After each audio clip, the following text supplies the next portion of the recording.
الحمد لله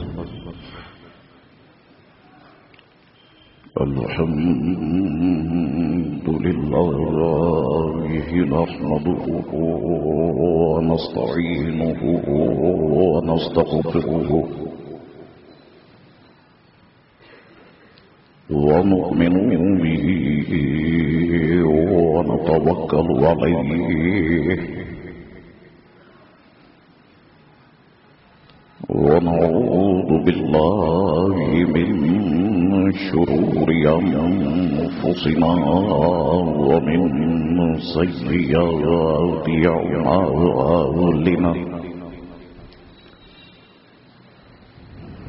من يهده الله فلا مضل له ومن يضلله فلا هادي له ونشهد أن لا إله إلا الله وحده لا شريك له ونشهد أن سيدنا ومولانا محمدا عبده ورسوله أرسله بالحق بشيرا ونذيرا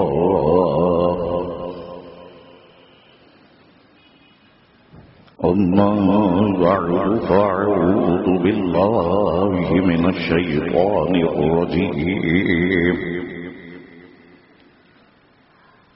بسم الله الرحمن الرحيم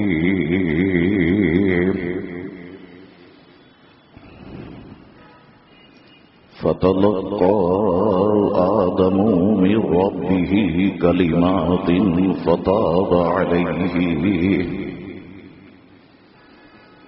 فتاب عليه إنه هو التواب الرحيم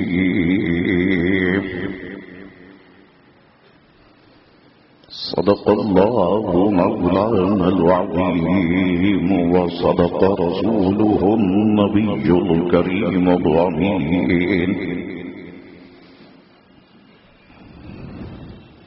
إن الله وملائكته يصلون على النبي يا أيها الذين آمنوا صلوا عليه وسلموا تسليما اللهم صل على سيدنا ونبينا ومولانا محمد معدن الجود والكرم وآله وبارك وسلم صلاة وسلاما عليك يا سيدي يا رسول الله الصلاة والسلام عليك يا رسول الله وعلى آلك وصحابك يا حبيب الله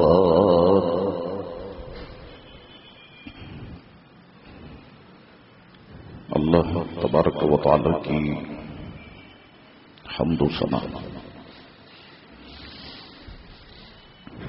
اور دل کی گہرائیوں سے حضور رحمت عالم نور مجسم صلی اللہ تعالی علیہ وآلہ وسلم کی ذات اطہر پر درود پاک پڑھ لینے کے بعد برادران اسلام، دعا ہے اللہ کریم سے کہ اللہ کریم ہم تمام مسلمانوں کے گناہوں کو معاف فرمائے اور ہم تمام مسلمانوں کو دین مبین کا نور کامل عطا فرمائے۔ برادران ملت، جیسا کہ آپ کے علم میں کے وسیلے سے متعلق میری گفتگو جاری ہے۔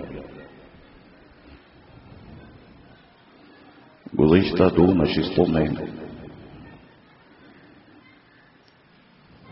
میں نے قرآن مجید و فرقان حمید کے 6 پارے کی بہت ہی مشہور و معروف سورہ مائدہ آیت نمبر 35 سے متعلق چند معروضات آپ کی گوش گزار کی۔ گزشتہ 2 نشستوں کا خلاصہ یا گزشتہ 2 نشستوں کی چیدہ باتیں میں مختصراً دہراتا ہوا آج کی گفتگو کی طرف آتا ہوں۔ آج بھی باتیں بہت ہیں،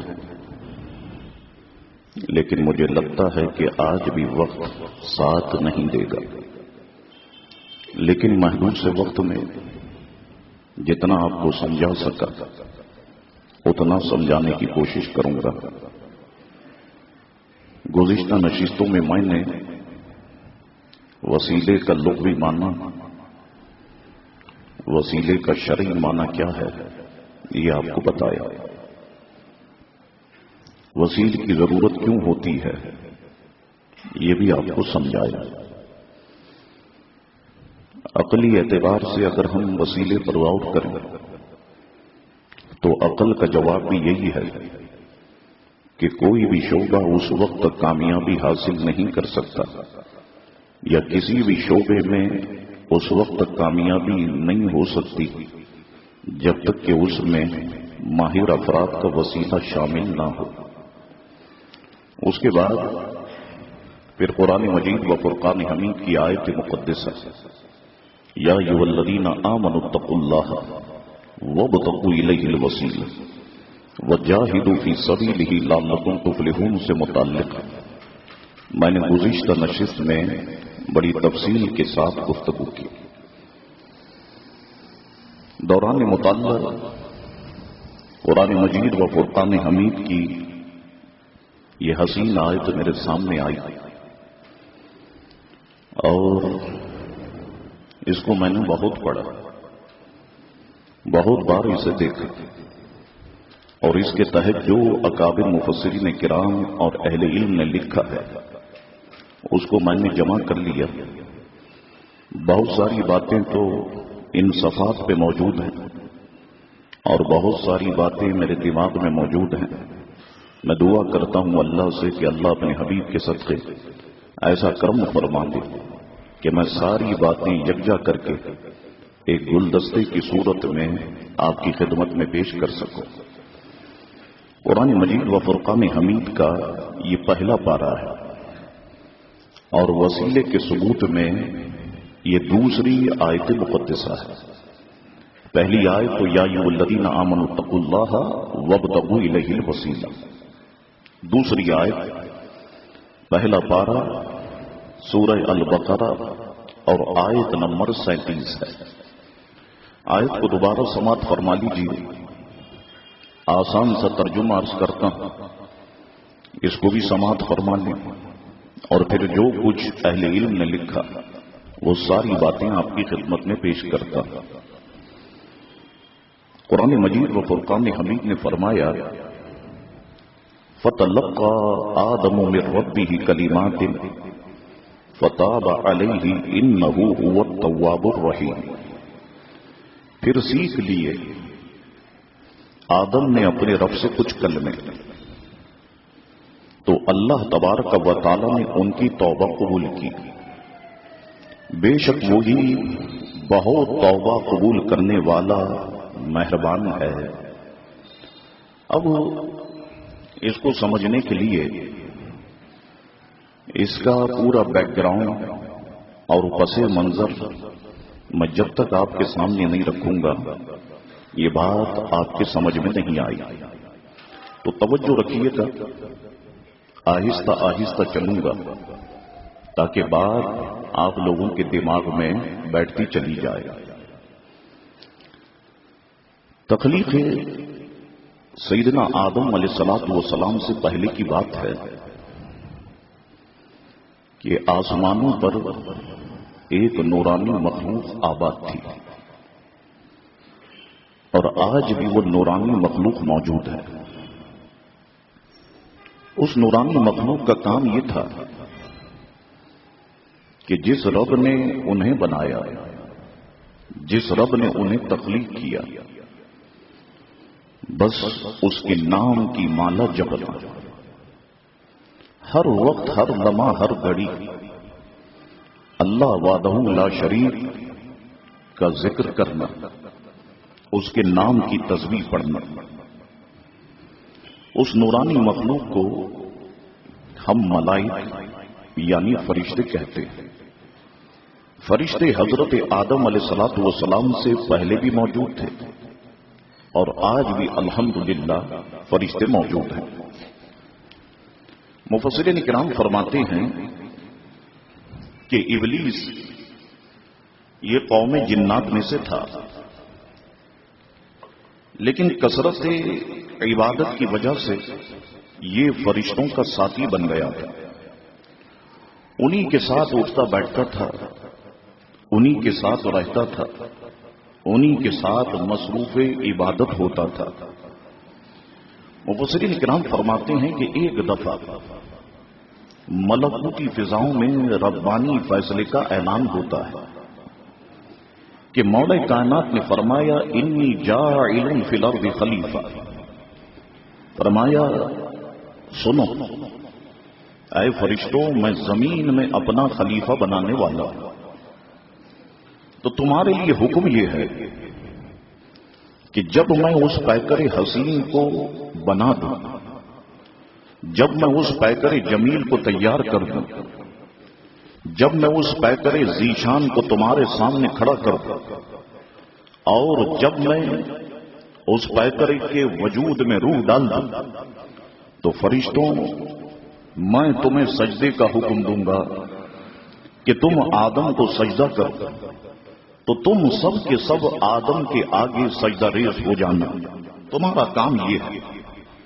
مفسرین کرام فرماتے ہیں کہ ابلیس نے جس وقت یہ سنا کہ خلیفہ تخلیق کیا جا رہا ہے اور جسے اس کی ذات پہ برتری حاصل ہوگی اور اس کے حضور جھکنا پڑے گا، تو مفسر فرماتے ہیں مفسرین کرام کہ اس کے وجود میں حسد، بغض و اناد کی آگ بھڑک اٹھی۔ وہ سوچنے لگ گیا کہ میں تو شعلہ جوالہ کی اولاد، دہتے انگارے میری اصل ہے، مجھے تو پیکر خاک پہ برتری حاصل ہے، مجھے اللہ تبارک و تعالی نے آگ سے پیدا کیا، اور آدم کو اللہ تعالیٰ جو خلیفہ بنانا چاہتا ہے اللہ تعالیٰ اسے مٹی سے بنائے گا، اور آگ مٹی سے افضل ہے، تو میں آدم سے افضل ہوں۔ پھر یہی نہیں، میں تو عرصہ دراز سے اللہ تبارک و تعالی کی عبادت کر رہا ہوں، جنت میں کوئی جگہ ایسی نہیں ہے کہ جہاں پر میں نے سجدے نہ کیے، جہاں پر میں نے اللہ تبارک و تعالی کی عبادت نہ کی ہو۔ جنت کی ہر کیاری، باغ بہیج کی ہر ڈالی اس بات کی گواہ ہے کہ میں نے اللہ تبارک و تعالی کی سب سے زیادہ عبادت کی ہے، مجھ سے بڑھ کر اللہ تبارک و تعالی کی عبادت کرنے والا کوئی نہیں، اس لیے میرا حق بنتا ہے کہ میں خلیفہ بنوں، کیونکہ سب سے بڑا توحید پرست میں ہوں، اور میں اس معاملے میں اتنا سخت ہوں۔ اب اس گفتگو کے اندر میں صرف اشارہ کرتے چلا جاؤں گا، بس سمجھنا آپ کا کام ہے۔ وہ کہنے لگا کہ میں توحید پرست، مجھ سے بڑا کوئی توحید پرست نہیں، اور میں تو اس معاملے میں اتنا سخت ہوں کہ اگر اللہ تبارک و تعالی بھی مجھے حکم دے کہ آدم کو سجدہ کرو، تو میں آدم کو سجدہ نہیں کروں گا۔ میں اس معاملے میں اتنا سخت ہوں کہ اگر اللہ بھی حکم دے گا کہ آدم کو سجدہ کرو، تو معاذ اللہ ثم معاذ اللہ میں سجدہ نہیں کروں گا، اور میں جو ہے اس کا انکار کر دوں گا۔ اور پھر وہ مفسرین کرام اور بعض اہل علم نے لکھا کہ اپنے تئیں وہ خیالی پلاؤ پکانے لگ گیا، جیسا کہ آج کل بعض لوگ خیالی پلاؤ پکاتے ہیں کہ صاحب اگر حضور کی تعظیم کریں گے تو یہ تو شرک ہو جائے گا، تو حضور کی تعظیم اتنی نہیں کرنی چاہیے۔ یہ سنیوں کو دیکھو کہ حضور کی اتنی تعریف کرتے ہیں، اتنی تعریف کرتے ہیں کہ حضور کو حد سے بڑھا دیتے ہیں۔ تو میں کہتا ہوں نادانو، تم حد تو بتاؤ کہ حضور کی تعریف کی حد کیا ہے؟ حضرت ابو بکر صدیق تو رضی اللہ تعالیٰ عنہ حضور کے ہر وقت ساتھ رہے، سفر میں ساتھ، حضر میں ساتھ، گھر میں ساتھ، باہر ساتھ، جنگ میں ساتھ، امن میں ساتھ، ہر وقت حضور کے ساتھ رہے۔ لیکن حضور نے ابو بکر صدیق سے فرمایا، اے ابو بکر سنو، میری حقیقت کو سوائے میرے رب کے کوئی اور نہیں جانتا، میری حقیقت کو سوائے میرے رب کے کوئی اور نہیں جانتا۔ تو حضور تو ابو بکر صدیق سے یہ فرمائے، اور تم کہو کہ یہ تو حضور کی اتنی تعریف کرتے ہیں، اتنی تعریف کرتے ہیں کہ حضور کو حد سے بڑھا دیتے ہیں، اور تم معاذ اللہ حضور کے مقام کو اتنا کم کرتے ہو، اتنا کم کرتے ہو کہ حضور کو معاذ اللہ اپنا بھائی تک سمجھنے لگ جاتے ہو۔ اللہ اکبر۔ تو جس طرح آج بعض لوگ خیالی پلاؤ پکاتے ہیں کہ اگر حضور کی تعظیم کریں گے یہ تو شرک ہو جائے گا، تو اب ایسا کرو، اگر شرک سے بچنا ہے تو حضور کی تعظیم ایسے کرو جیسے بڑے بھائی کی جاتی ہے۔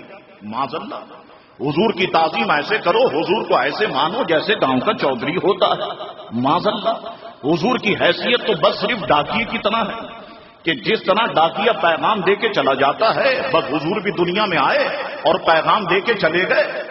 تو ان کے نزدیک حضور کی تعظیم معاذ اللہ شرک ہے۔ اور میں آپ کو بتاؤں، بالکل واضح طور پر انہوں نے اپنی کتابوں میں بھی لکھا کہ اگر نماز میں، ذرا غور سے سننا، کوئی حوالہ مانگے گا میں حوالہ بھی پیش کروں گا، اگر نماز میں جانور کا خیال آ جائے نماز فاسد نہیں ہوگی، نماز پہ کوئی اثر نہیں پڑے گا۔ اگر نماز میں زنا کا خیال آ جائے تب بھی نماز فاسد نہیں ہوگی، نماز پہ کوئی اثر نہیں پڑے گا۔ ہاں، اگر نماز میں پیارے مصطفیٰ کا خیال آ جائے تو نمازی مشرک ہو جائے گا۔ زنا کا خیال آنے سے فرق نہیں پڑے گا اور جانور کا خیال آنے سے فرق نہیں پڑے گا، حضور کا جب خیال آئے گا تو بندہ مشرک ہو جائے گا۔ اللہ اکبر۔ اب میں اس پر غور کر رہا تھا رات بھر اور سوچ رہا تھا بہت ساری باتوں پر کہ یہ بات انہوں نے کیوں کہی اور اس کی لاجک کیا ہے۔ وہ کہتے ہیں دیکھو، جب جانور کا خیال آئے گا تو حقارت کے ساتھ آئے گا، زنا کا خیال آئے گا تو حقارت کے ساتھ آئے گا۔ آپ نماز میں اللہ کی عبادت کر رہے ہیں، اب نبی کا خیال جو نماز میں آئے گا یہ تعظیم کے ساتھ آئے گا، تو نماز میں نبی کی تعظیم ہو گئی، یہ شرک ہو گیا۔ اب میں اسے سارے مولویوں کو چیلنج کرتا ہوں، آؤ میرے سامنے ایک نماز پڑھ کے بتا۔ اب ذرا غور سے سنیے گا، اس نقطے کو دماغ میں رکھیے گا۔ خیال دو ہی طریقے سے آتا ہے، کسی کا بھی خیال یا تو تعظیم کے ساتھ آئے گا یا حقارت کے ساتھ آئے گا، ٹھیک ہے؟ آپ نماز پڑھنے کے لیے کھڑے ہوئے، اب نبی کا خیال اگر تعظیم کے ساتھ آیا تو ان مولویوں کے نزدیک بندہ مشرک اور نماز اس کی ختم۔ اچھا، نبی کا خیال اگر حقارت کے ساتھ لاؤ گے تو ہمارے نزدیک تو بندہ دار اسلام سے خارج۔ اب مجھے ایسی نماز پڑھ کے تو بتاؤ، نبی کا خیال تعظیم کے ساتھ لاؤ گے تمہارے فتوے کی روشنی میں تم مشرک، نبی کا خیال حقارت کے ساتھ لاؤ گے ہمارے فتوے کی روشنی میں کافر۔ اب ایسی نماز پڑھ کے تو بتاؤ۔ تو خیالی پلاؤ جس طرح اس نے پکائے اس طرح انہوں نے پکانے شروع کر دیے۔ وہ بھی یہی کہنے لگا، خیالی پلاؤ پکانے لگ گیا، کہنے لگا او ہو کتنا مزہ آئے گا اس وقت، میری تو اس سے عزت بڑھے گی، مقام بڑھے گا کہ اللہ تبارک و تعالیٰ جب آدم کو تخلیق فرما دے گا اور اللہ تبارک و تعالیٰ فرمائے گا کہ آدم کو سجدہ کرو، سارے فرشتے میں جانتا ہوں آدم کے آگے سجدہ ریز ہو جائیں گے، لیکن میں آدم کو سجدہ نہیں کروں گا۔ تو اللہ تعالیٰ مجھ سے پوچھے گا تو نے سجدہ کیوں نہیں کیا؟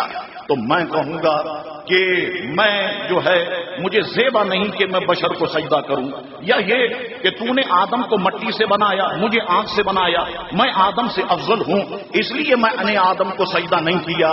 تو جس وقت میں یہ الفاظ کہوں گا تو میری تعریف ہوگی۔ اللہ تعالیٰ فرشتوں سے فرمائے گا دیکھا تمہارا امتحان لینا مجھے مقصود تھا.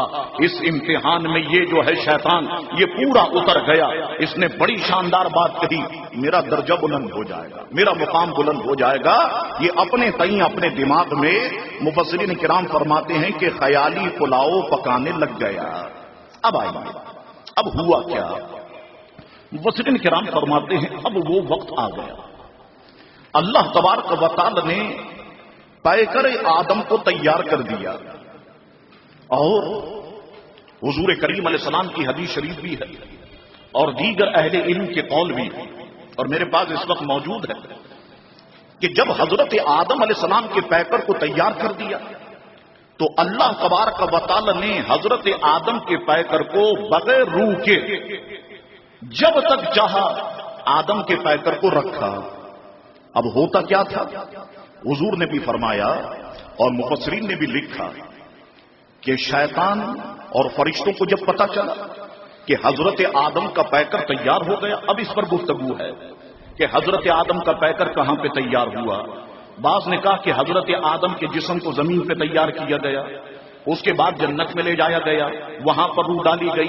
بعض نے کہا کہ جنت ہی میں تیار کیا گیا اور وہاں پر روح ڈالی گئی. تو یہ ایک بحث ہے, اگر آپ تفاسیر کی طرف جائیں گے تو وہ ساری باتیں آپ کو مل جائیں گی. حضرت آدم کا پیکر تیار ہے, فرشتے آئے. فرشتے اللہ تبارک و تعالی کی اس حسین تخلیق پر حیران ہو گئے. اس حسین تخلیق پر حضرت آدم کا پیکر بڑا شاندار, بڑا خوبصورت. اور یہ بات ذہن میں رکھیے گا کہ اللہ تعالیٰ نے جب حضرت آدم کو بنایا, ایسا نہیں کہ حضرت آدم پہلے بچے تھے پھر بڑے ہوتے گئے, ایسا نہیں, بلکہ اللہ تعالیٰ نے حضرت آدم کو بڑا ہی بنایا. حضرت آدم کا قد کتنا تھا؟ مفسرین کرام نے لکھا 90 فٹ حضرت آدم کا قد تھا. 90 فٹ حضرت آدم کا قد تھا. اور بعض مفسرین نے لکھا کہ چوڑائی جو تھی وہ 7 ذرا جو ہے وہ چوڑائی تھی. اللہ اکبر. اب آ گیا شیطان اور فرشتے آ گئے محو حیرت. سرکار فرماتے ہیں یہ شیطان حضرت آدم کے گرد گھومنے لگا, فرشتوں سے کہنے لگا اللہ تعالیٰ نے دیکھو یہ اپنا خلیفہ بنایا, ذرا دیکھو یہ آدم کے جسم میں تو سوراخ ہی سوراخ ہے. لیکن پھر کہنے لگا کہ ہاں فرشتوں, مفسرین نے بھی اسے لکھا, ہاں فرشتوں, الٹے ہاتھ کی طرف ایک چیز ہے, یعنی جسے دل لگتا ہے کہ یہ کوئی خاص چیز ہے, یہ ایسی چیز ہے کہ جس پر اللہ تعالیٰ اپنے انوار و تجلیات کا نزول فرمائے گا, یہ بڑی خاص چیز ہے. چنانچہ وہ فرشتوں سے یہ گفتگو کرنے لگا. اللہ اکبر. اب ہوا کیا؟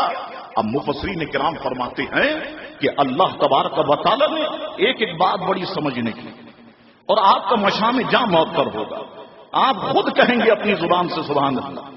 اب اللہ تبارک و تعالی نے روح کو حکم دیا کہ روح آدم علیہ السلام کے جسم میں داخل ہو جائے. مفسرین کرام فرماتے ہیں روح جب حضرت آدم علیہ السلام کے جسم کے قریب پہنچی ٹھہر گئی. کیوں ٹھہر گئی؟ اب اس پر مفسرین کی گفتگو ہے. روح ٹھہر گئی کیونکہ تنگ جگہ تھی اور ایک اندھیری کوٹری تھی, تنگ و تاریک جگہ, اندھیری کوٹری.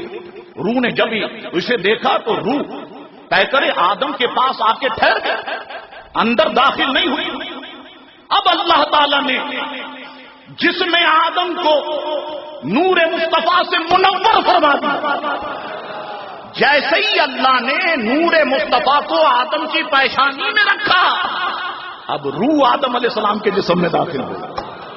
اللہ اکبر. بتاؤ حضور وسیلہ ہوئے یا نہیں ہوئے؟ حضور کا نور رکھا اور اب روح جو ہے وہ جسم میں داخل ہونے لگ گئی. تو روح ہم سب کے وجود میں آئی ہے تو پیارے مصطفیٰ کے صدقے. اب دعا کرو کہ وقت آخر جب نکلے تو چہرہ مصطفیٰ سامنے چمک رہا, اور پھر دید ہوتی رہے دم نکلتا رہے, دید ہوتی رہے دم نکلتا رہے کہ حضور کو ہم دیکھتے رہیں اور ہماری روح ہمارے جسم سے نکل جائے, تب تو ہمارا مقصد یہ پورا ہو جائے گا. اللہ اکبر. اب روح ٹھہر گئی. اللہ نے نور مصطفیٰ کو جب پیشانی آدم میں رکھا, مفسرین فرماتے ہیں کہ اب روح حضرت آدم علیہ السلام کے جسم میں داخل ہو گئی. حضرت آدم علیہ السلام کے جسم میں داخل ہوئی، پھر اس پر گفتگو ہے، وہ وہیں پر آپ تفاصیل کی طرف دیکھ سکتے ہیں کہ حضرت آدم علیہ السلام کے دماغ میں آئی تو حضرت آدم کو چھینک آئی. حضرت آدم نے کہا الحمدللہ. اللہ تعالیٰ نے جواب میں فرمایا یرحمک اللہ. حضرت آدم علیہ السلام کی جب پیٹھ تک آئی روح تو حضرت آدم علیہ السلام نے کھڑے ہونے کی کوشش کی لیکن کھڑے نہیں ہو سکے. اللہ تعالیٰ نے فرمایا انسان بڑا جلد باز ہے، انسان بڑا جلد باز ہے. کھڑے ہونے کی کوشش کی کیونکہ روح ابھی ناخنوں تک نہیں پہنچی تھی، ابھی آدھی تھی. کھڑے ہونے کی کوشش کی، کھڑے نہ ہو سکے. اللہ اکبر. اب جب روح پورے جسم میں آ گئی اللہ تعالیٰ نے آدم سے فرمایا آدم فرشتوں کو سلام کرو. آدم علیہ السلام نے سلام کیا السلام علیکم. فرشتوں نے جواب دیا وعلیکم السلام. اللہ تعالیٰ نے فرمایا یہی آپ کے چاہنے والوں کا سلام ہوگا، یہی آپ کے چاہنے والوں کا سلام ہوگا. آپ کی اولاد اس طریقے سے ایک دوسرے کو سلام کرے گی اور جواب دے گی. اللہ اکبر. واپس آئیے. طے کرے آدم تیار ہو گئے. خوبصورت وجہ لقد خلقنا الانسان فی احسن تقویم. اللہ تبارک و تعالی نے انسان کو بہت خوبصورت تخلیق فرمایا، بہت حسین و جمیل انسان کو بنایا. اب اللہ تبارک و تعالی نے حکم دیا کہ آدم کو سجدہ کر. کیا ہوا؟ سارے فرشتے سجدہ ریز ہو گئے. قرآن فرماتا ہے الا ابلیس ابا واستکبر وکان من الکافرین. سوائے ابلیس کے منکر ہوا، غرور کیا، کافر ہو گیا. منکر ہوا، غرور کیا، کافر ہو گیا. اور حضرت آدم کو جب فرمایا سجدہ کرو تو پیٹ پھیر کے کھڑا ہو گیا کہ میں تو آدم کو سجدہ نہیں کروں گا. اب یہاں پر گفتگو کو روکتا. اب سجدے سے متعلق ایک حسین گفتگو آپ کے سامنے رکھتا ہوں، پھر واپس یہاں پر آؤں گا. میں یاد رکھیے کہ سجدے کی دو قسمیں ہیں، مفسرین لکھتے ہیں. ایک ہے سجدہ تعبدی اور ایک ہے سجدہ تعظیم. سجدہ تعبدی کسے کہتے ہیں؟ اہل علم فرماتے کسی کو اپنا خالق مان کر اس کے لیے جھکنا، یہ سجدہ تعبدی ہے. سجدہ تعظیم یہ ہے کہ کسی کو فقط اپنا بزرگ جان کر اس کے سامنے اپنا سر زمین پہ رکھنا، یہ سجدہ تعظیمی ہے. سجدہ عبادت جو سجدہ تعبدی ہے جسے سجدہ عبادت کہتے ہیں، اللہ کے سوا کسی کو کرنا شرک ہے. کسی بھی دین میں یہ جائز نہیں ہے. یہ بات سن لیں جتنے افراد بیٹھے ہیں کہ اللہ کے علاوہ کسی کو سجدہ نہیں کیا جا سکتا. سجدے کے لائق صرف اللہ کی ذات ہے. وہ لوگ کہ جو مزارات پہ جا کے سجدہ کرتے ہیں، ہم اہل سنت و جماعت کا ان لوگوں سے کوئی تعلق نہیں. ہم پر الزام ہمارے جاہلوں کی وجہ سے کہ جاہل لوگ جاتے ہیں جا کر کے مزار پہ سجدہ کرتے ہیں. تو تمام علماء اہل سنت کا متفقہ فیصلہ ہے کہ ان جاہلوں سے ہمارا کوئی تعلق اور واسطہ نہیں. لیکن میں کمال بتاؤں، ہم پر الزام ہمارے جاہلوں کی وجہ سے ہے اور ان پر الزام ان کے علماء کی وجہ سے جو ان کے بڑوں نے لکھا.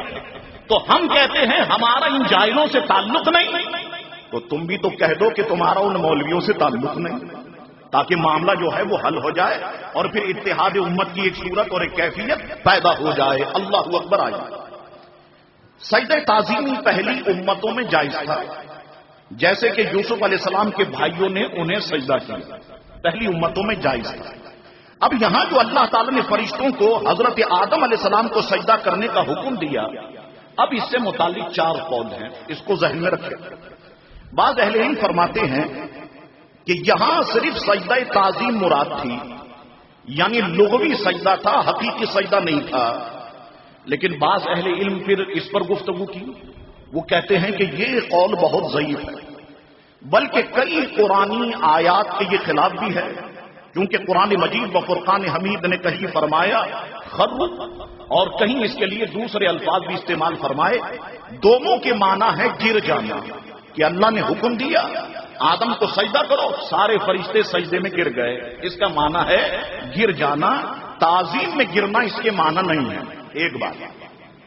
بعض اہل علم نے کہا کہ یہاں جو آدم کو سجدے کا حکم دیا گیا، اس سجدے سے مراد صرف جھکنا ہے، کہ آدم کے آگے جھک جاؤ، لیکن اہل علم فرماتے ہیں یہ قول بھی قابل قبول نہیں ہے، کیونکہ اس میں گرنا نہیں ہے، جھکنا ہے، اور قرآن مجید و فرقان حمید سے گرنا ثابت ہے. ٹھیک ہے صاحب. اور یہ کہ قرآن مجید و فرقان حمید میں شرعی معنی چھوڑ کر لغوی معنی مراد لے لینا بہت سارے فتنوں کا دروازہ کھول دے گا. پھر اسے سمجھاتے ہیں، کیونکہ اگر آپ سجدے سے جھکنا یا تعظیم کرنا مراد لیتے ہیں تو پھر اقیم الصلاۃ کے لغوی معنی فقط دعا بھی مراد لیے جا سکتے ہیں. کہ کسی سے کہو کہ تم نے نماز پڑھ لی، وہ کہے کہ ہاں میں نے نماز پڑھ لی، حالانکہ آپ دیکھ رہے ہیں وہ تو دعا کر رہا ہے. آپ کے تم نے نماز پڑھی، وہ کہے نہیں، ہاں وہ کہے ہاں میں نے نماز پڑھی، میں نے دعا کر لی. آپ کہیں گے نماز تو قیام کا نام ہے نا، نماز تو رکوع کا نام ہے، نماز تو سجدوں کا نام ہے، نماز تو قاعدے کا نام ہے، یہ تو تم نے کیا نہیں. وہ کہہ دیکھو لغت میں لکھا ہوا ہے صلاۃ کے معنی دعا کرنا، تو میں نے دعا کر دی. تو مفسرین کرام فرماتے ہیں اگر یہ لغوی معنی مراد لے لو گے تو کئی دروازے پھر فتنوں کے کھل جائیں گے. سمجھے آپ؟ اب آگے بڑھتے ہیں. تیسرا قول یہ ہے کہ یہاں سجدے سے مراد زمین پر پائشانی لگانا ہے اور فرشتوں کو اسی کا حکم تھا. پھر اہل علم فرماتے ہیں کہ اس میں دو قول ہیں. بعض فرماتے ہیں سجدہ عبادت تھا، یعنی سجدہ اللہ تعالیٰ کو تھا، اور آدم مثل کعبہ تھے. جیسے ہم سجدہ تو اللہ کو کرتے ہیں، لیکن کس کی طرف ہم رک کر کے سجدہ کرتے ہیں؟ کعبے کی طرف. اللہ اکبر. اسی طرح فرشتے جھکے تو آدم کے سامنے، لیکن سجدہ جو ہے وہ اللہ تبارک و تعالی کو تھا. اب اس پر امام رازی نے تفسیر کبیر میں گفتگو کی اور اس قول کا رد کیا. فرماتے اگر سیدنا آدم قبلہ ہوتے تو الا آدم قرآن فرماتا، لیکن قرآن مجید فرقان حمید نے لی آدم فرمایا، تو اس کے معنی یہ ہے کہ سجدہ آدم ہی کو تھا. سجدہ جو ہے وہ آدم ہی کو تھا. لہذا یہاں پر لام کو الہ کے معنی میں لے لینا بلا وجہ ہے اور حقیقی معنی کو چھوڑنا ہے. اور پھر اہل علم فرماتے ہیں کہ اگر آدم قبلہ ہوتے اور سجدے کی ذات اللہ کی ہوتی تو کبھی بھی شیطان انکار نہیں کرتا. شیطان کا انکار کرنا اس بات کی دلیل ہے کہ سجدہ حضرت آدم علیہ الصلوۃ والسلام کے لیے ہی تھا. اللہ اکبر. چوتھا قول یہ ہے کہ سجدہ تعظیمی تھا، سیدنا آدم علیہ السلام کے لیے ہی تھا اور پہلی شریعتوں میں جائز تھا، ہمارے اسلام میں منسوخ ہو گیا. اب اللہ کے سوا کسی کو بھی کسی قسم کا سجدہ کرنا جو ہے وہ جائز نہیں ہے. یہی قول ہم اہل سنت و جماعت کا ہے کہ وہ سجدہ تعظیمی تھا، حضرت آدم کے لیے تھا، پہلی شریعتوں میں جائز تھا، اس لیے اللہ تبارک و تعالی نے جو ہے اس کا حکم دیا. اب آئیے سیدنا آدم علیہ السلام کو حکم، فرشتوں کو حکم دیا کہ آدم کو سجدہ کرو، تو سارے کے سارے فرشتے بلا تعامل گر گئے. اب یہ علمی باتیں ہیں، اس کو ذرا سمجھیے گا.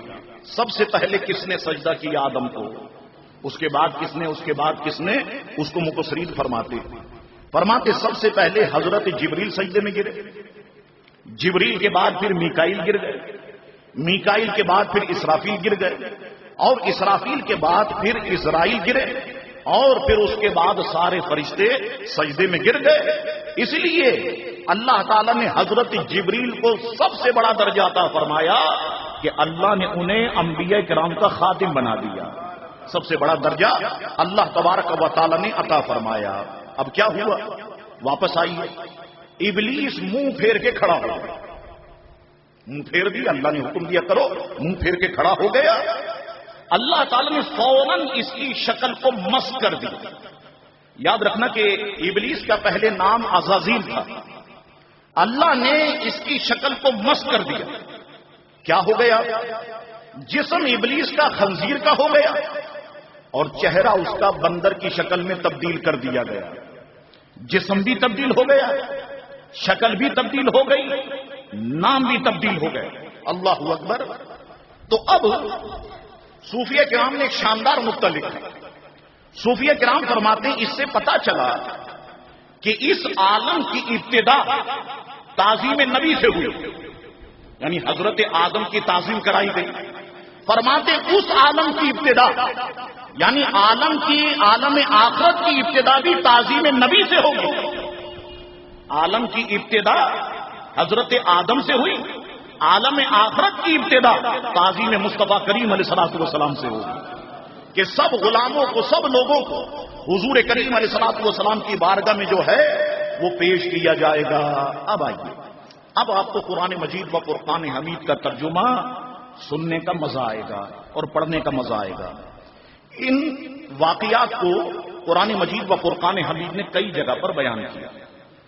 8واں پارہ ولو اننا، سورہ آراف اور آیت نمبر 11 سے اگر آپ چلیں تو یہ ساری باتیں قرآن نے بیان کی۔ میں اسے ترجمے کی طرف آتا ہوں، آیات کی طرف جاؤں گا تو وقت میرے پاس لمیٹڈ ہے اور جو باتیں کرنی ہے وہ رہ جائیں گی۔ آپ نماز کے بعد یا عصر کے بعد، مغرب کے بعد اس کا مطالعہ کریں تو یقیناً آپ کو بہت ساری معلومات ہوں گی اور میری بات آپ کے دماغ میں آتی چلی جائے گی۔ اور بے شک ہم نے تمہیں پیدا کیا، پھر تمہارے نقشے بنائے، پھر ہم نے ملائکہ سے فرمایا کہ آدم کو سجدہ کرو تو وہ سب سجدے میں گرے مگر ابلیس، یہ سجدہ کرنے والوں میں سے نہ ہوا۔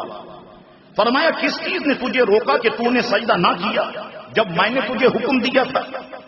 بولا میں اس سے بہتر ہوں، تو نے مجھے آنکھ سے بنایا اور اسے مٹی سے بنایا۔ فرمایا تو یہاں سے اتر جا، نہیں پہنچتا کہ تو یہاں رہ کر غرور کرے، نکل، تو ہے ذلت والوں میں سے۔ بولا مجھے فرصت دے اس وقت تک کہ لوگ اٹھائے جائیں۔ اس جگہ قرآن نے اتنے واقعے کو بیان فرمایا۔ اس کے بعد ہم دیکھتے ہیں 14واں پارہ سورہ حجر کو اگر آپ مطالعہ کریں تو آیت نمبر 32 سے لے کر آیت نمبر 43 تک اس بات کو قرآن نے اور واضح کیا، اس کو بھی سنیے گا، پھر میں دونوں باتوں کو سامنے رکھ کے گفتگو کرتا ہوں۔ فرمایا ابلیس تجھے کیا ہوا کہ سجدہ کرنے والوں سے الگ رہا؟ بولا مجھے زیبا نہیں کہ بشر کو سجدہ کر، جسے تو نے بچتی مٹی سے بنایا، جو سیاہ بدبودار گارے سے تھے۔ فرمایا تو جنت سے نکل جا کہ تو مردود ہے، بے شک قیامت تک تجھ پر لعنت ہے۔ بولا اے میرے رب تو مجھے مہلت دے اس دن تک کہ وہ اٹھائے جائیں۔ فرمایا تو ان میں سے ہے جن کو اس وقت، اس معلوم وقت کے دن تک مہلت ہے۔ بولا اے رب میرے قسم اس کی کہ تو نے مجھے گمراہ کیا، میں انہیں زمین میں بھلاوے دوں گا اور ضرور میں ان سب کو بے راہ کر دوں گا مگر جو ان میں سے تیرے چنے ہوئے بندے ہیں۔ فرمایا یہ راستہ سیدھا ہے جو میری طرف آتا ہے، بے شک میرے بندوں پر تیرا قابو نہیں ہوگا، بے شک میرے بندوں پر تیرا قابو نہیں سوائے ان گمراہوں کے جو تیرا ساتھ دیں گے، اور بے شک جہنم ان سب کا وعدہ ہے۔ یہ قرآن مجید و فرقان حمید نے یہ ساری باتوں کو جو ہے بالکل واضح طور پر بیان فرما دیا۔ اب میں نے 2 پاروں سے آپ کے سامنے آیتیں رکھی، اب ذرا اس پہ غور کریں، بہت کچھ ہے اس میں سیکھنے کے لیے۔ مثلا اللہ تعالی نے ابلیس کے انکار کی وجہ پوچھی، کس چیز نے تجھے منع کیا آدم کو سجدہ کرنے سے جب میں نے تجھے حکم دیا؟ تو قرآن فرماتے ابا واستکبر وکان من الکافرین، منکر ہوا، غرور کیا، کافر ہو گیا۔ اور شیطان ملعون نے، مفسرین فرماتے اپنے آپ کو 3 وجہ سے بڑا سمجھا۔ ایک وجہ کیا کہ میں آنکھ سے بنا ہوں، آدم کو خاک سے بنایا، آنکھ خاک سے افضل ہے لہذا جو افضل سے بنا ہے وہ افضل ہے۔ میں ہزاروں سال عبادت میں مشغول رہا جبکہ آدم تو ابھی تک کوئی بھی عبادت نہیں کی لہذا میں ان سے افضل ہوں۔ میں نے ان کے وجود میں آنے سے پہلے دنیا میں بڑے بڑے کام انجام دیے، زمین پر جو جنات تھے سارے جنات کو زمین سے میں نے نکالا جبکہ آدم نے ابھی بھی کوئی مشقت کا کام نہیں کیا، تو میں آدم علیہ الصلوۃ والسلام سے افضل ہوں۔ اللہ نے میری قدر نہیں کی اور اللہ تعالیٰ نے میری ساری نیکیوں کو برباد فرما دیا۔ اب سجدہ نہ کرنے کی وجہ پوچھی کہ ماں منع کا اللہ تسجدی سمرت، تجھے کس چیز نے منع کر دیا سجدہ کرنے سے؟ کہنے لگا قال لم اکن لاسجد لبشر، بولا مجھے زیبا نہیں ہے کہ بشر کو سجدہ کرے۔ سیدنا آدم علیہ السلام کو معاذ اللہ بشر سمجھ کر اور بشر کو حقیر سمجھ کر حضرت آدم علیہ السلام کی توہین کی اور اپنے آپ کو سب سے بڑا عزت والا سمجھنے لگا۔ تو معلوم یہ ہوا، مفسرین فرماتے ہیں کہ تمام کفروں کی جڑ توہین نبی ہے، تمام کفروں کی جڑ جو ہے وہ توہین نبی ہے۔ تعظیم نبی کا انکار شیطان نے کیا تو اللہ تبارک و تعالی نے اس پر جو ہے وہ عذابات کو نازل کیا. اللہ اکبر. دو باتیں اس نے کی. ایک تو یہ کہ تو نے مجھے مٹی سے بنایا اور آدم کو تو نے آدم کو مٹی سے بنایا, مجھے آگ سے. ایک بات. دوسری, مجھے زیبا نہیں ہے کہ میں بشر کو سجدہ کروں. یہ دو باتیں اس نے کہی. اچھا اب مجھے بتاؤ, میں آپ سب سے پوچھتا ہوں, نبی کو تاخیر کے ساتھ مٹی مٹی کہنا یہ کس کی لینگویج ہے؟ اور نبی کریم علیہ الصلوۃ والسلام کو بشر کہہ کر بشر کی توہین کرنا یہ کس کی لینگویج ہے؟ یہ کم از کم ہم سنیوں کی لینگویج تو نہیں ہے. کہتے صاحب سرکار مر کے مٹی میں مل گئے, یہ کس کی بولی ہے؟ بتاؤ, سنیوں کی بولی ہے یا غداروں کی بولی ہے؟ اچھا, سرکار کریم علیہ الصلوۃ والسلام کو مر کے مٹی میں مل گئے. حضور ہمارے جیسے بشر ہیں, کیا یہ سنی کوئی بول سکتا ہے؟ یہ بولی کس کی ہے؟ آپ سب جانتے ہیں.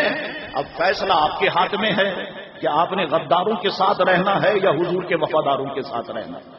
یہ دو بولیاں شیطان کی ہیں, اور اس زمین پر یہ دو بولی کون بول رہا ہے؟ اب آئیے صاحب, اب تھوڑا سا کچھ تڑکا بھی لگے تو مزہ آئے نا, کہ دل آدھا کو رضا تیز نمک کی دھن ہے, ایک ذرا اور چھڑکتا رہے خامہ تیرا. میرے اعلیٰ حضرت فرماتے ہیں. اب سنیے ذرا, میں آپ کو بلکہ آسانی سے سمجھاتا جاؤں گا. دیکھیے, کسی شخص کو آپ نے ملازم رکھا, ٹھیک ہے صاحب, آپ کہیں کہ شاہ صاحب ایک آدمی چاہیے جو بڑا دیانتدار ہو, نیک ہو, تاکہ وہ میری دکان سنبھال لے, میری شاپ سنبھال لے. ٹھیک ہے, میں نے آپ کو ایک آدمی دے دیا, دیکھتا تھا میں صاحب 5 وقت کی نماز پڑھتا ہے, بڑا اچھا آدمی ہے, یہ آپ کی دکان سنبھالے گا. آپ نے بھی بھروسہ کیا, یا آپ نے خود بندے کو رکھا کہ نیک ہے, پرہیزگار ہے, چلو بھروسہ کیا. پھر آپ کا بھروسہ اس پر بڑھتا رہا. میں نماز پڑھ کے آتا ہوں, دکان سنبھالنا, میں پڑھ کے آ جاؤں گا, پھر تم پڑھنے چلا جانا. ٹھیک ہے صاحب, پھر بھروسہ اور بڑھا. دیکھو میرے بچے اسکول جاتے ہیں, یہ کار کی چابی لو, میرے بچوں کو چھوڑنا لینا تمہارا کام ہے. پھر بھروسہ آپ کا اور بڑھا کہ آپ نے کہا کہ ٹھیک ہے, میری اہلیہ کو جانا پڑتا ہے فلانے کام سے, تم چھوڑ کر کے آؤ گے, تم لے کر کے آؤ. بھروسہ بڑھتا چلا گیا. آپ نے دکان کی چابی اسے دے دی, تجوری کی چابی اسے دے دی, کار کی چابی اسے دے دی. پھر ایک وقت ایسا آئے کہ وہ آپ کا سارا مال و دولت اس نے کار میں رکھا اور آپ کی کار بھی لے کے چلا گیا. 1 دن ہو گیا, 2 دن ہو گیا, سارا پیسہ آپ کا لے کے چلا گیا. اب اگر آپ سے کوئی پوچھے گا کہ تمہیں کیا ضرورت تھی اس پر اتنا بھروسہ کرنے کی, آپ کہیں گے بھائی دنیا ہے, اور انسان پہ بھروسہ نہیں کرے گا تو کس پہ بھروسہ کرے گا؟ میں نے تو بھروسہ کیا, مجھے کوئی علم غیب تھوڑی تھا کہ یہ بندہ آگے جا کر کے ایسا نکلے گا اور اس طریقے کی حرکت کرے گا. ٹھیک ہے, ہم میں سے ہر شخص کا جواب یہی ہوگا نا. اچھا جناب, اب مجھے بتائیے, اللہ تعالیٰ تو جانتا تھا نا شیطان آگے جا کر کے یہ حرکت کرے گا, پھر شیطان کو فرشتوں کا ساتھی کیوں بنایا؟ بعض لوگ کہتے ہیں کہ شیطان کو فرشتوں کا سردار بنا دیا. چلو, شیطان کو فرشتوں کا سردار کیوں بنایا؟ شیطان کو فرشتوں کا ساتھی کیوں بنایا؟ اس کا مقام, اس کا مرتبہ اتنا بلند کیوں کیا؟ اور پھر اس کے بعد اسے اتنا ذلیل کیا کہ اسے جنت سے ہی نکال دیا. تو اللہ کو تو علم غیب ہے نا, اللہ تعالیٰ تو عالم الغیب و شہادہ ہے, تو اللہ تو جانتا ہے کہ شیطان یہ فیل کرے گا, تو اللہ تعالیٰ نے شیطان کو اتنی عزت کیوں دی؟ تو یاد رکھو کہ اللہ کے ہر کام میں حکمت ہے. اللہ کا کوئی بھی کام حکمت سے خالی نہیں. ایک جگہ میں پڑھ رہا تھا, امام غزالی نے اسے لکھا, بچپن میں نے اسے پڑھا, میرے دماغ میں موجود ہے کہ امام کے حضرت موسیٰ علیہ السلام نے جب زندگی میں پہلی بار چھپکلی کو دیکھا, وہ دیوار پہ چل رہی تھی, پوچھا اے اللہ تو نے چھپکلی کو کیوں پیدا کیا؟ اللہ تعالیٰ نے فرمایا موسیٰ تمہارے سوال کرنے سے کچھ دیر پہلے یہ مجھ سے پوچھ رہی تھی مولا تو نے موسیٰ کو کیوں پیدا کیا؟ تو اللہ کے ہر کام میں حکمت ہے. ٹھیک ہے, اللہ نے شیطان کو ترقی دی, مقام بلند کیا. اللہ کو تو پتا تھا آگے جا کے یہ حرکت کرے گا, پھر اللہ نے اس کے مقام کو کیوں بلند کیا؟ اللہ نے ہمیں تعلیم دی اور ہمیں بتایا کہ جب فرشتوں کا ساتھی یعنی شیطان تعظیم نبی سے انکار کر سکتا ہے تو دنیا میں تم جسے بڑا مولوی سمجھتے ہو, صاحب بڑے جبے پہنتے ہیں, ٹخنوں سے اوپر پائجامہ پہنتے ہیں, 4 مہینے کے لیے غائب رہتے ہیں گھر سے, تبلیغ کے لیے جاتے ہیں, تو جب فرشتوں کا ساتھی تعظیم نبی سے انکار کر سکتا ہے تو تمہارا یہ مولوی بھی تعظیم نبی سے انکار کر سکتا. اتنا بھروسہ نہیں کرنا, اس پر اتنا بھروسہ نہیں کرنا. اپنے ایمان کی حفاظت کرنا اور پھر جنت سے نکال باہر کیا. اس میں بھی ہمارے لیے سبق ہے کہ جب تک تمہارا مولوی مصطفیٰ کا ہے سمجھو تمہارا ہے. تعظیم نبی سے جیسے انکار کیا اس کو اپنے میں سے ایسے ہی نکال دینا جیسا میں نے شیطان کو جنت سے نکال دیا. ایسے ہی نکال دے. اللہ یا رسول اللہ صلی اللہ علیہ وسلم ایسے ہی نکال دینا جیسے میں نے اسے جنت سے نکالا. اور پھر کمال دیکھو, اللہ تعالیٰ نے اس کا جسم بھی تبدیل کیا, چہرہ بھی تبدیل کیا, نام بھی تبدیل کیا. گویا ہم سے فرمایا گستاخوں کے نام تم تبدیل کرنا, شکلیں ہم تبدیل کر دیں گے. سنیوں نے نام تبدیل کر دیے. دنیا میں پوچھو 24 نمبر کس کو کہتے ہیں, نام تبدیل کر دیے. بڑے بڑے نام رکھ دیے, کسی نے ٹنڈا رکھ دیا, کسی نے کیا رکھ دیا, جو لینگویج ہے نام تبدیل کر دی. سنیوں نے نام تبدیل کیے, اللہ نے شکلیں تبدیل کر دی. اگر اس مولوی کو ہمارا بچہ دیکھ لے خدا کی قسم کئی دنوں تک سو نہ سکے. اور پھر میں آپ کو بتاؤں, بڑی یہ بات ذہن میں رکھنا, میں کئی بار میں نے اس کا مشاہدہ کیا. نماز کے دور, نماز میں جب فارغ ہوتا ہوں بیٹھتا ہوں لوگوں کو دیکھتا ہوں. اپنی پرانی مسجد میں بھی میں نے بڑا مشاہدہ کیا کہ اب دو بندے نماز پڑھ لیں ایک ساتھ, ذرا غور سے سنیے. اب ایک بندہ میں دیکھتا ہوں سفید پگڑی باندھی ہوئی, ٹخنے سے اوپر پاجامہ, داڑھی بہت بڑی, اور ساتھ فجر میں بھی موجود, ظہر میں بھی موجود, عصر میں بھی موجود, عشاء میں بھی موجود, پہلی رکعت میں تہجد بھی پڑھتا ہے. مگر چہرے پہ کچھ بھی نور نہیں, چہرے پہ پھٹکار, چہرہ 100 سال کے مرجائے ہوئے چوہارے کی طرح. اور اس کے برابر میں سنی کو دیکھ رہا ہوں, داڑھی نہیں ہے. ظہر میں آتا ہے, پھر عصر بھی غائب, مغرب بھی غائب, پھر عشاء میں, پھر ساری نمازیں غائب جمعہ میں, ساری نمازیں غائب عید میں. میں سوچنے لگا مولا یہ 5 وقت کی نماز پڑھتا ہے مگر چہرے پہ نور نہیں ہے. یہ کبھی کبھار آتا ہے مگر اس کے چہرے پہ نور ہے. اس کی وجہ کیا ہے؟ تو دل میں کسی نے یہ بات میرے ڈال دی کہ وجہ یہ ہے کہ جو مصطفیٰ کو نور مانتا ہے اللہ اس کے چہرے پہ نور پیدا کر دیتا ہے, اور جو مصطفیٰ کو نور نہیں مانتا اللہ اس کے چہرے پہ پھٹکار پیدا کر دیتا ہے. بات مصطفیٰ کو نور ماننے کی ہے. حضور کو نور مانو گے اللہ چہرے تمہارے نورانی بنا دے گا. اللہ اکبر. تو اللہ تبارک و تعالی نے چہرہ بھی تبدیل کر دیا, شکل بھی تبدیل کر دی, نام بھی جو ہے وہ تبدیل کر دیا. اللہ اکبر. اب اللہ تعالی نے فرمایا تجھے کس چیز نے منع کر دیا سجدہ کرنے سے؟ اس نے وہی 2 باتیں کہی کہ مجھے لائق نہیں کہ میں بشر کو سجدہ کروں, اور یہ کہ تو نے آدم کو مٹی سے بنایا اور مجھے آنکھ سے بنایا تو میں جو ہوں وہ آدم سے افضل ہوں. تو یہاں پر میں نے آپ کو بتایا کہ شیطان ملعون نے اپنے آپ کو فوقیت دی اور حضرت آدم علیہ الصلوۃ والسلام کا اس نے انکار کیا. اب آئیے تعظیم نبی سے انکار کیا. اللہ نے کیا فرمایا؟ قال فخرج منها فإنك الرجيم, مردود قرار دے کر جنت سے نکال دیا گیا. تعظیم آدم کا انکار شیطان کے لیے وبال جان بن گیا. تعظیم آدم سے انکار کیا, جنت میں تھا جنت سے نکال دیا گیا. استاد تعظیم آدم کا انکار کر کے جنت میں تھے باہر آ گئے, اور شاگردوں کو تو ابھی جنت کی ہوا ہی نہیں لگی. اچھا استاد نے انکار کیا تعظیم آدم کا, جنت سے باہر. شاگرد انکار کر رہے ہیں تعظیم رسول اعظم کا. جرم ایک ہے, ادھر بھی نبی کا انکار ادھر بھی نبی کا انکار, مگر ادھر آدم ہے ادھر سردار آدم ہے. تو جب آدم کا انکار شیطان کو جنت سے نکال سکتا ہے تو رسول اعظم کی تعظیم کا انکار ان جاہلوں کو کیسے جنت میں داخل کر سکتا ہے؟ ہم رسول اللہ کے, جنت رسول اللہ کی. اللہ اکبر. تو یہ بات ذہن میں رکھیں. اب آئیے جو بات میں بتاتا ہوں. تفسیر عزیزی میں اسی مقام پر حضور شاہ عبد العزیز صاحب نے لکھا کہ ایک بار شیطان نے موسیٰ علیہ السلام سے عرض کی کہ آپ تو اللہ کی بارگاہ میں بڑے مقبول ہیں، میری شفاعت فرمائیے، میری سفارش کیجیے۔ استاد بھی جانتے ہیں کہ اللہ کی بارگاہ میں کام بنے گا تو محبوب کی سفارش سے بنے گا۔ کمال ہے کہ شاگردوں کو یہ لینگویج نہیں آتی۔ اللہ اکبر، میری شفاعت کیجیے، اللہ تعالیٰ میری توبہ قبول فرمائے۔ موسیٰ علیہ السلام نے دعا فرمائی، حکم الہی ہوا، آپ کی شفاعت قبول، شیطان کی توبہ قبول، مگر شرط وہی پرانی ہے کہ اب یہ جائے آدم علیہ السلام کی قبر پر اور حضرت آدم کی قبر کو سجدہ کرے، جائے قبر پر آدم کی قبر کو سجدہ کرے۔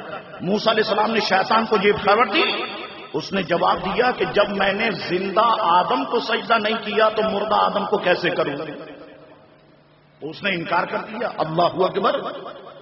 اور یہاں پر بھی میں گفتگو کر سکتا ہوں، اللہ تعالیٰ حکم دے رہا ہے شیطان سے کہو کہ جاؤ آدم کی قبر پہ، تو اس کا مطلب اللہ والوں کی قبر پہ جانا جائز ہے، جبھی تو رب حکم دے رہا ہے۔ اور دوسری بات یہ ہے کہ شیطان نے کہا کہ میں نے زندہ آدم کو سجدہ نہیں کیا تو مردے کو کیسے کروں؟ تو نبی مر کے مٹی میں مل گئے، یہ شیطان ہی کی تو لینگویج ہے کہ نبی تو ختم ہو گئے اس لیے میں نہیں جا سکتا۔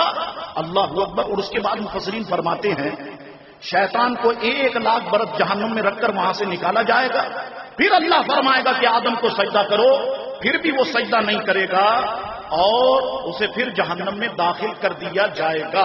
اب آئیے، اب وقت رہ گیا کم، حضرت آدم علیہ السلام جنت میں رہے، ایک عرصہ گزر گیا، تنہائی کا احساس ہوا کہ مولا میں تنہا ہوں، میری جنس کا کوئی اور نہیں، سارے فرشتے تھے، آدم علیہ السلام انسان، تو اللہ تعالیٰ نے آپ پر نیند طاری کی اور آپ کی بائیں پسلی سے حضرت حوا کو پیدا فرمایا۔ آپ کو کوئی درد نہیں ہوا، کوئی تکلیف نہیں ہوئی، اور اس پسلی کی جگہ پر اللہ تعالیٰ نے گوشت کو رکھ دیا۔ اچھا، یہ پسلی جو ہوتی ہے نا، یہ اوپر سے ٹیڑھی ہوتی ہے، یہ ٹیڑھی ہوتی ہے۔ حضور نے فرمایا کہ عورت بائیں پسلی سے پیدا کی گئی، یہ ٹیڑھی رہے گی، مفہوم یہ ہے۔ تم اس کو اگر سیدھا کرنے چاہو گے تم توڑ دو گے، مگر یہ سیدھا نہیں ہو سکتی، یہ سیدھی نہیں ہوگی، ایک بات۔ دوسری بات حضور نے ارشاد فرمائی کہ تم اپنی عورت کے ساتھ جتنی نیکیاں کرو، جتنی نیکیاں کرو، کوئی بات اگر اس کی مزاج کے خلاف ہو گئی تو وہ اپنے شوہر سے کہے گی میں نے تو تیرے اندر کوئی بھلائی دیکھی ہی نہیں۔ تو حضور نے فرمایا اس ٹیڑھی سے گزارا کر سکتے ہو تو کرو، اگر تم اس کو سیدھا کرنے جاؤ گے یہ ٹوٹ جائے گی مگر یہ سیدھی نہیں ہوگی۔ تو جتنے شادی شدہ لوگ بیٹھے ہیں میں سمجھتا ہوں ان کے لیے یہ دو باتیں بڑی اہمیت کی حامل ہیں۔ آپ کہیں کہ میں ماروں پیٹوں یہ سیدھی ہو جائے، نہیں۔ جیسے میرے آقا نے اپنے گھر میں زندگی بسر کی ہے ہمارے لیے مثال ہے، مطلب حضور کی ازواج، ہم ان دنیا کی عورتوں سے تو مشابہت نہیں دے سکتے، وہ تو ہماری ماں ہے، لیکن سمجھانے کے لیے آپ کو کروں جیسے سرکار نے زندگی گزاری ہے ہم نے ویسے ہی زندگی گزارنی ہے، مار پیٹ کر کے سرکار نے زندگی نہیں گزاری، یہ بات آپ ذہن میں رکھیے۔ حضرت حوا پیدا ہو گئی، ابھی تھوڑا سا وقت میرے پاس ہے اور میں نے پورا 1 ہفتے کا پیٹرول بھی دینا ہے۔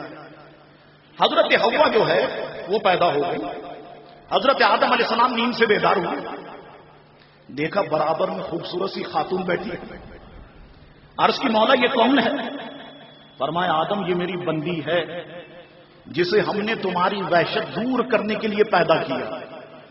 حضرت آدم علیہ السلام نے اپنا ہاتھ بڑھانا چاہا حضرت حوا کی طرف، فرشتوں نے فرمایا ایسے نہیں، فرشتوں نے عرض کی ایسے نہیں، پہلے آپ، بلکہ اللہ تعالی نے فرمایا ایسے نہیں، پہلے آپ اس کا مہر دیں۔ حضرت آدم نے کہا کہ مہر کیا ہے؟ کہا مہر یہ ہے کہ میرے محبوب پہ 10 بار درود پاک پڑھیں۔ یہ مفسرین نے لکھا، میں اپنی طرف سے نہیں کہہ رہا، مفسرین نے لکھا 10 بار درود پاک پڑھیں۔ تو 10 بار درود پاک ہوا، حضرت آدم کا نکاح ہوا، دونوں جنت میں رہے۔ اللہ تبارک و تعالی نے فرمایا پوری جنت میں گھومو، جہاں سے جو پھل جو چیز پسند آئے کھاؤ، لیکن خبردار یہ درخت ہے اس درخت کے قریب نہیں جانا، اس درخت کے قریب نہیں جانا۔ اللہ تعالیٰ نے منع فرما دیا، جنت میں رہے، کھاتے رہے۔ اچھا، بعض مفسرین فرماتے ہیں کہ شیطان کو جنت سے تو نکال دیا گیا تھا، لیکن ابھی اس کا جنت میں داخلہ بند نہیں ہوا تھا مکمل، یا بعض نے کہا کہ داخلہ تو بند ہو گیا تھا لیکن یہ جنت کے پاس کھڑا ہوا تھا ادھر حضرت آدم، تو حضرت آدم سے کہنے لگا آدم تم زیادہ عرصے زندہ نہیں رہو گے، تمہیں پتا ہے کہ اللہ نے انسانوں کے لیے موت کو پیدا کیا، اور یاد رکھیے کہ موت سب کے لیے، فرشتوں کے لیے بھی موت ہے، جنات کے لیے بھی موت ہے، موت سب کے لیے، لیکن شیطان جو بہانے پیش کر رہا ہے اسے مفسرین نے بیان کیا، کہا آدم ہمیشہ زندہ نہیں رہو گے، تم پر موت آئے گی۔ حضرت آدم اور حوا نے کہا کہ موت کیا ہوتی ہے، تو شیطان لیٹ گیا، پھڑکنے لگا، جیسے آدمی جب مرتا ہے روح نکل رہی ہوتی ہے، کیسا ہے پھڑکتا پھڑکتا آواز نکالتا۔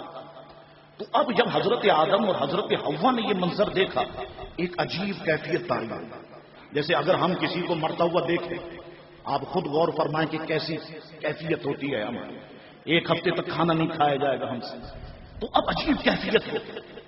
کہنے لگا آدم اگر اس موت سے بچنا چاہتے ہو نا، میرے پاس ایک طریقہ ہے، ایک چیز ہے جو اسی جنت میں ہے، اگر تم کھا لو گے ہمیشہ موت سے بچ جاؤ گے، موت آئے گی نہیں۔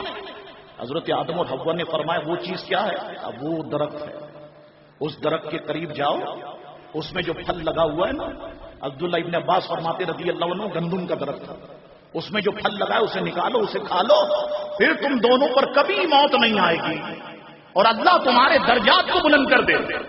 حضرت آدم نے فرمایا درجات بلند نہیں ہوں گے، اللہ تعالیٰ نے تو ہمیں اس سے منع فرمایا۔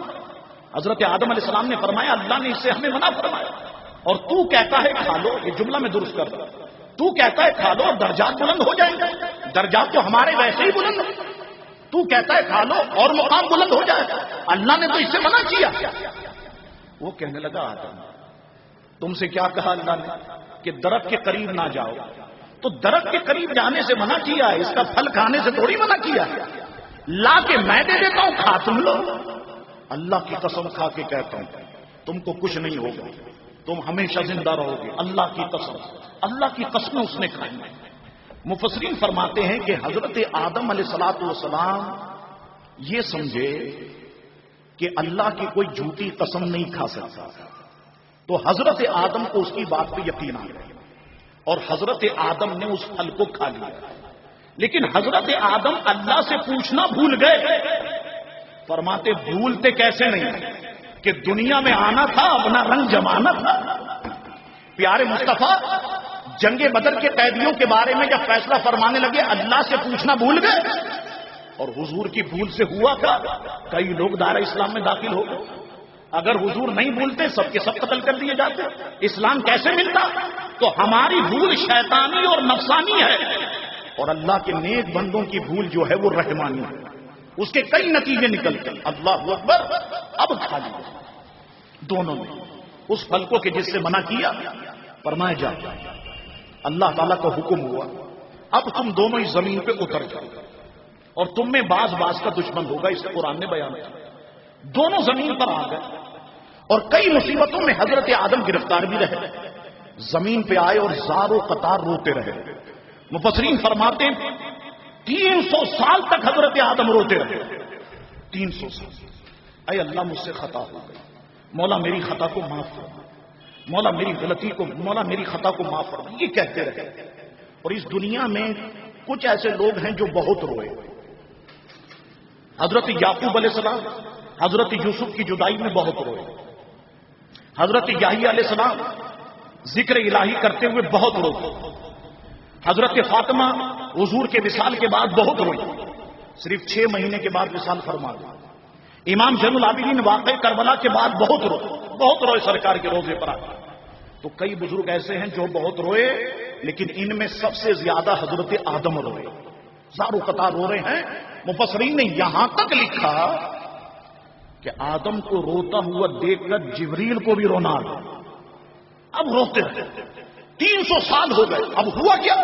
اب قرآن نے اس کو بیان کیا، فَتَلَقَّىٰ آدَمُ مِن رَبِّهِ كَلِمَاتٍ فَتَابَ عَلَيْهِ إِنَّهُ هُوَ التَّوَّابُ الرَّحِيمُ۔ بس سیکھ لیے یا پا لیے حضرت آدم نے اپنے رب سے کچھ کلمے اس کے ذریعے سے دعا کی تو اللہ نے آدم کی خطا کو معاف فرما دیا. اب کیا بات ہے؟ باتیں بہت ہیں اور مفسرین نے بہت کچھ لکھا، لیکن میں سب کو مختصر کرتے ہوئے پیش کر دیتا ہوں. وسیلے سے متعلق دوسری آئے. اب اپنی پچھلی باتوں کو یاد کر رہے ہیں. یاد کرتے کرتے یہ بات یاد آ گئی کہ جب اللہ تعالیٰ نے مجھے پیدا فرمایا، میرے پیکر میں جب اللہ نے روح ڈالی، میں نے عرش میں لکھا دیکھا لا الہ الا اللہ محمد الرسول اللہ. میں نے عرش کے پایوں پہ لکھا دیکھا ستونوں پر محمد الرسول اللہ خاتم الانبیاء، محمد الرسول اللہ خاتم الانبیاء. اور سمجھ گئے کہ یہ نام جو اللہ کے نام کے ساتھ لکھا ہوا یہی اللہ کے محبوب کا نام ہے. تو اب اللہ کی بارگاہ میں عرض کرتے، سنیو غور سے سنو، اللہ کی بارگاہ میں عرض کرتے مولا تجھے تیرے محبوب مصطفیٰ کریم کا واسطہ، مولا ان کو وسیلہ بناتا ہوں، ان کے صدقے سے میری خطا کو معاف فرما دے. اللہ تعالی نے فرمایا آدم تمہیں کیسے پتا چل گیا؟ گویا رب نے فرمایا آدم تمہیں کیسے پتا چل گیا کہ ہمارا ایک حبیب ہے جو ہمیں سب سے زیادہ محبوب ہے؟ عرض کی مولا جب تو نے میرے پیکر کو بنایا اور جب میرے وجود میں تو نے روح ڈالی، سنی اپنی زبان کو سبحان اللہ سے تر رکھنا، تو میں نے عرش پر لکھا دیکھا لا الہ الا اللہ محمد الرسول اللہ، ستونوں پہ لکھا دیکھا محمد الرسول اللہ خاتم الانبیاء. سمجھ گیا میں کہ تیرے نام کے ساتھ جس کا نام لکھا ہے، تیرے نام کے ساتھ جس کا نام تحریر ہے، وہی تجھے سب سے زیادہ محبوب ہے. ارے گویا رب نے فرمایا آدم تم نے ٹھیک کہا، اگر ہم اپنے حبیب کو پیدا نہ کرتے یہ شجر و حجر بھی نہ ہوتے، سما کو سمک بھی نہ ہوتے، لال و گوہر بھی نہ ہوتے، خشک و تر بھی نہ ہوتے، نہ آدم ہوتے، نہ بنی آدم ہوتے، نہ آدم میں دم ہوتا، نہ جود و کرم ہوتا. اے آدم یہ ساری رونقیں ہیں تو اسی مصطفیٰ کے صدقے سے، اسی مصطفیٰ کے صدقے سے ہیں. میرے اعلیٰ حضرت فرماتے ہیں نہ کیوں آرائشیں کرتا خدا دنیا کے سامان ہے، نہ کیوں آرائشیں کرتا خدا دنیا کے سامان ہے. فرماتے تم دیکھتے نہیں ہو یہ چاند کا فانوس کیوں لگایا گیا، یہ سورج کی روشنی کیوں ہے، یہ ستاروں کی انجمن کیوں ہے؟ سنیو زبان کو سبحان اللہ سے تر رکھو. یہ ستاروں کی انجمن کیوں ہے؟ یہ دریا کی روانی کیوں ہے؟ یہ پہاڑوں کی بلندی کیوں ہے؟ یہ موجوں کا تلاطم کیوں ہے؟ یہ چمنستان کیوں ہے؟ یہ گلاب میں سرخی کیوں ہے؟ یہ چمیلی میں سفیدی کیوں ہے؟ یہ موتیے میں مہک کیوں ہے؟ فرماتے نہ کیوں آرائشیں کرتا خدا دنیا کے سامنے. ارے تمہیں دولہا بنا کر بھیجنا تھا وزن امکان، محبوب تمہیں دولہا بنا کے بھیجنا ہے نا. تو جب دولہا بنتا ہے تو ساری چیزیں سجائی جاتی ہے یا نہیں؟ ساری چیزیں پہلے سجتی ہیں اور دولہا بعد میں آتا ہے. تو نہ کیوں آرائشیں کرتا خدا دنیا کے سامنے سب کو پیدا فرمایا ساری چیز، پھر محبوب کو دنیا میں بھیجا. نہ کیوں آرائشیں کرتا خدا دنیا کے سامنے تمہیں دولہا بنا کر بھیجنا تھا وزن امکان ہے. اللہ اکبر. رب نے فرمایا آدم تم نے ٹھیک کہا، اگر ہم اپنے حبیب کو پیدا نہ کرتے تو آدم یہ کچھ بھی نہیں ہوتا. میرے اعلیٰ حضرت فرماتے ہیں انہی کی بو مایا سمن ہے، انہی کا جلوہ چمن چمن ہے، انہی سے گلشن مہک رہے ہیں، ارے انہی کی رنگت گلاب میں ہے. فرماتے یہ ساری رونقیں لگی ہوئی ہیں تو اسی مصطفیٰ کے صدقے سے تو لگی ہوئی ہے جہاں میں جن کی چمک دمک. آخری بات ہے جہاں میں جن کی چمک دمک ہے، چمن میں جن کی چہل پہل، وہی ایک مدینے کا چاند ہے، سب اسی کے دم کی بہار ہے. کائنات میں ساری رونقیں ہیں تو اسی مصطفیٰ کے صدقے سے ہے. تو لوگوں اب میں آپ کو آخری پیغام دیتا ہوں. بعض لوگوں کو آج کے دن قیامت نظر آ رہی تھی، میڈیا چیخ رہا قیامت آنے والی ہے، قیامت آنے والی ہے. مجھے تو ربیع الاول کی خوشبو محسوس ہو رہی ہے. میرے آقا کی آمد کا مہینہ آنے والا ہے، تم کہتے ہو قیامت آنے والی ہے. میرے آقا کا مہینہ آنے والا ہے، سارے غم کو بھلا دو. میں جانتا ہوں کسی کا بھائی مر گیا، کسی کی بہن مر گئی، کسی کا بچہ مر گیا، سارے غم کو بھلا دو. خوشی ہے تو آمنہ کے لال کے آنے کی، بس اسی خوشی کو ہم نے منانا ہے، اپنے علاقوں کو سجانا ہے، اپنی گلیوں کو سجانا ہے، اپنے محلوں کو سجانا ہے۔ میرے پیارے آقا کی آمد کا مہینہ بس اب شروع ہونے والا ہے، اور یہ اسی کی تیاری ہے، یہ اسی کی تیاری ہے۔ اللہ تعالی ہم سب کی محبت، ہم سب کی محنت اور ہم سب سے حضور کا جو عشق ہے، اللہ تبارک و تعالی اس عشق کو اپنی بارگاہ میں قبول و منظور فرمائے۔ وآخر دعوانا ان الحمد للہ رب العالمین۔